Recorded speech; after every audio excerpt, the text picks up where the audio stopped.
Doctor Himanta Biswa শৰ্মাদেৱে Assam বিধানসভাৰ মজিয়াত অসমৰ মুছলমানৰ জনগোষ্ঠীয় পৰিচয় মিয়া হিচাপে নিৰ্ধাৰণ কৰাৰ কাৰণে যি প্ৰস্তাৱ আনিলে তাত কংগ্ৰেছী বিধায়ক আব্দুৰ ৰছিদ মণ্ডলে বিৰোধিতা কৰিলে।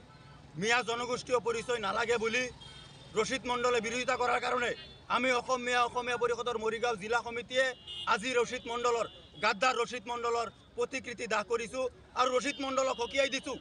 লগতে কংগ্ৰেছৰ এই প্ৰতাৰক ভণ্ড ৰাজনীতিক বিধায়কসকলকো সকীয়াই দিব বিচাৰিছোঁ যে আপোনালোকে চিৰদিন এই মিয়াসকলক ভোট বেংক হিচাপে ব্যৱহাৰ কৰিলে, মিয়াসকলৰ কোনো এটা সমস্যাৰ সমাধান কৰিব নোৱাৰিলে, মিয়াসকলক চিৰদিনেই তুচ্ছ তাচ্ছিল্য অপমান বঞ্চনাৰ দিশে ঠেলি দিলে। আৰু আজি ডক্টৰ হিমন্ত বিশ্ব শৰ্মাই যি প্ৰস্তাৱ উত্থাপন কৰিলে তাতো আপোনালোকে বিৰোধিতা কৰি মিয়াৰ বিৰোধিতা কৰিবলৈ ধৰিলে।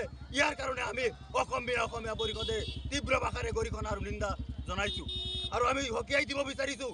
আমি আব্দুৰ ৰছিদ মণ্ডল পশ্চিম গোৱালপাৰা পশ্চিম সমষ্টিৰ বিধায়ক কংগ্ৰেছৰ বিধায়ক আব্দুৰ ৰছিদ মণ্ডলক আমি সকীয়াই দিছোঁ যে ভৱিষ্যতে যাতে মিয়া জনগোষ্ঠীৰ বিৰোধিতা কৰি তেখেতে ৰাজনীতি নকৰে, কাৰণ অসমত মিয়াসকল আটাইতকৈ বেছি লাঞ্ছিত হৈছে কংগ্ৰেছৰ চৰকাৰৰ দিনত। স্বাধীনতাৰ আগৰে পৰা এতিয়ালৈকে মিয়াসকলক কংগ্ৰেছে প্ৰতাৰণা কৰিছে, লাঞ্ছনা কৰিছে, বঞ্চনা কৰিছে, আজিলৈকে প্ৰতাৰণা কৰি আহিছে আৰু বঞ্চনাৰ ৰাস্তা খোলা থকাৰ কাৰণেই মিয়া পৰিচয়ৰ বিৰোধিতা কৰিছে।